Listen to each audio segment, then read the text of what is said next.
बात है टुनटुनी, यहाँ अकेली बैठी हो और उदास भी लग रही हो। कुछ हुआ है क्या? क्या बताऊं नीलू चिड़िया, मैं कालू के कामचोरी से परेशान हो गई हूँ। दिन भर सोता रहता है, कोई काम नहीं करता है और नहीं तो आए दिन उसकी शिकायतें मेरे पास आते रहती है। तुम एक काम क्यों नहीं करती टुनटुनी?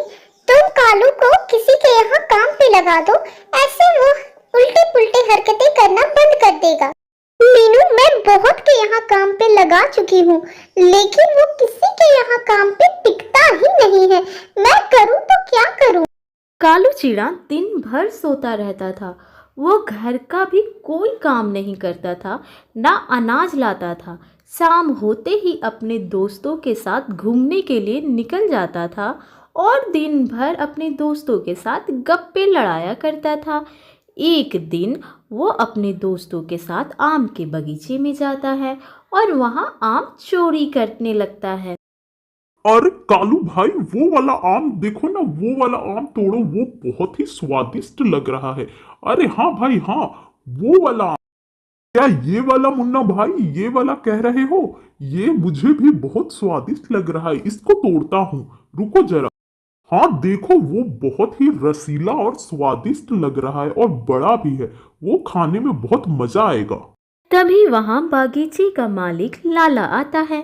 वो उन्हें चोरी करते हुए देख लेता है। जैसे ही वो आवाज लगाता है, कालू अपने दोस्तों के साथ आम लेके जल्दी से उड़ जाता है। कालू की बदमाशी तो बढ़ते जा रही है, वो बिल्कुल बदमाश हो चुका है। अब उसकी शिकायत लगानी पड़ेगी।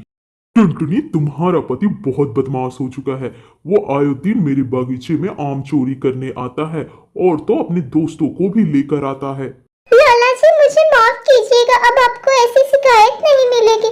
दरअसल कालू को कोई काम नहीं है ना। तो उसे कुछ काम करने के लिए क्यों नहीं कहती? खाली रहता है इसीलिए तो इतनी बदमाशियां करता है। लाला जी, आप ही मेरी मदद क्यों नहीं करते? आप ही उसे अपने बागीचे में रख लीजिए, आपको तो ऐसे भी आदमियों की जरूरत है ना। ना रे बाबा ना, मैं उसे अगर अपने बागीचे में रखूंगा तो मेरे एक भी आम रहने नहीं देगा। लेकिन मेरा एक दोस्त है ईगल भाई, उसकी आइसक्रीम की दुकान है, मैं वहां उसे काम पे लगा सकता हूँ। आपका शुक्रिया लाला जी, मैं आपका एहसान नहीं भूलूंगी। एक बार उसे काम पे लगा दीजिए, कोई शिकायत का मौका नहीं मिलेगा। मैं बहुत थक गया हूँ टुनटुनी, जल्दी से खाना निकाल दो, बहुत तेज की भूख लगी है। देख क्या रही हो टुकुर टुकुर, खाना जल्दी से दोगी कि नहीं? तुम्हें खाना खाना है? तुमने कितने दिनों से यहाँ खाना रखा है? भोजन का एक दिन भी इंतजाम तुम करते हो? तुम आखिर करते क्या रहते हो? ये तुम किस तरीके से बात कर रही हो मुझसे? तुम क्या जानती नहीं हो, मैं काम की तलाश में दिन भर भटकते रहता हूँ। भूख लगी है, खाना दो। तुम सिर्फ बदमाशियां करते फिरते हो। आज लाला जी आए थे तुम्हारी शिकायत करने के लिए, लेकिन उनका उपकार है कि उन्होंने तुम्हें काम दिलवाया है। जंगल में ईगल भाई का बहुत नाम था। उसकी आइसक्रीम बहुत स्वादिष्ट थी। सभी पंछी बहुत पसंद किया करते थे। वहीं उसकी नौकरी कालू की लग जाती है। कालू ईगल भाई से मिलने आता है। ईगल भाई, एक बात बोलूं, बुरा नहीं मानना, मुझे लगा था तुम्हारी दुकान बहुत बड़ी होगी, लेकिन ये तो बहुत छोटी सी है। कामचोर कालू, तुम बस मेरा शुक्र अदा करो कि मैंने तुम्हें काम पे रखा है, वो भी टुनटुनी का चेहरा देखकर। ईगल भाई, क्या तुम्हें पता नहीं है, इस जंगल में सबसे मेहनती चिड़ा हूँ। जाके पता करो मेरे बारे में। ठीक है, अगर तुम्हें मेरे यहाँ काम करना है तो मैं तुम्हें हर दिन के 10 आने दूंगा। कालू, मैं बाजार जा रहा हूँ, थोड़ी देर के लिए दुकान की जिम्मेदारी तुम्हारी है, इसलिए अच्छे से ग्राहकों के साथ पेश आना। ये ईगल भाई तो मुझे जानते ही नहीं है, इनकी दुकान मैं क्या रफ्तार में चलाता हूँ देखना। अरे वाह, ये आइसक्रीम तो बहुत स्वादिष्ट लग रही है, इसे खाकर देखता हूँ। कालू आइसक्रीम खाने लगता है। तभी वहाँ चींची चिड़िया आती है। अरे भाई, ये तुम क्या खा रहे हो? बहुत स्वादिष्ट लग रहा है, क्या मुझे भी मिलेगा? चिड़िया, ये बहुत ही स्वादिष्ट आइसक्रीम है जो कि किसी दुकान में नहीं मिलती है, और ये 10 आने का है। तुम तो मुझे जल्दी से ये आइसक्रीम दे दो भाई, मुझे बस ये आइसक्रीम खानी है। ठीक है, पैसे तो है ना तुम्हारे पास? कालू झूठ बोलकर चींची चिड़िया को 10 आने में आइसक्रीम दे देता है।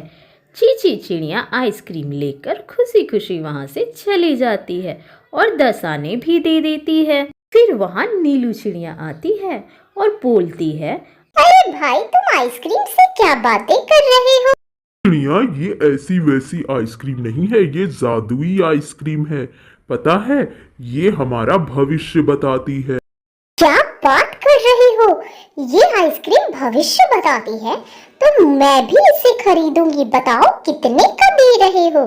ये एक आइसक्रीम 20 आने का है। इसे लो और खा लेना, फिर तुम्हें भविष्य दिखने लगेगा। कालू नीलू को भी उल्लू बना देता है और 20 आने ले लेता है। ऐसे करते करते गांव के सभी पंछियों को उल्लू बनाता है। ऐसे करके वो बहुत सारे पैसे कमाता है। फिर वहां ईगल भाई आते हैं। कालू, मुझे आने में थोड़ी देर हो गई। तुमने दुकान का अच्छे से ख्याल रखा ना? और बताओ, तुमने कितने आइसक्रीम बेचे हैं?